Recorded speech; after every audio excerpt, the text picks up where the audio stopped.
বিসমিল্লাহির রহমানির রহিম। বড়দের সম্মান করতে হবে, ছোটদের স্নেহ করতে হবে, সবাইকে ভালোবেসে দেশটাকে দুর্নীতি মুক্ত করতে হবে।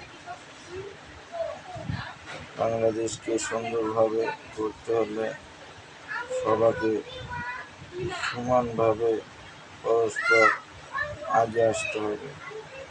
কারোর পিছনে কেউ খোঁচা মারার জন্য লাগা যাবে না।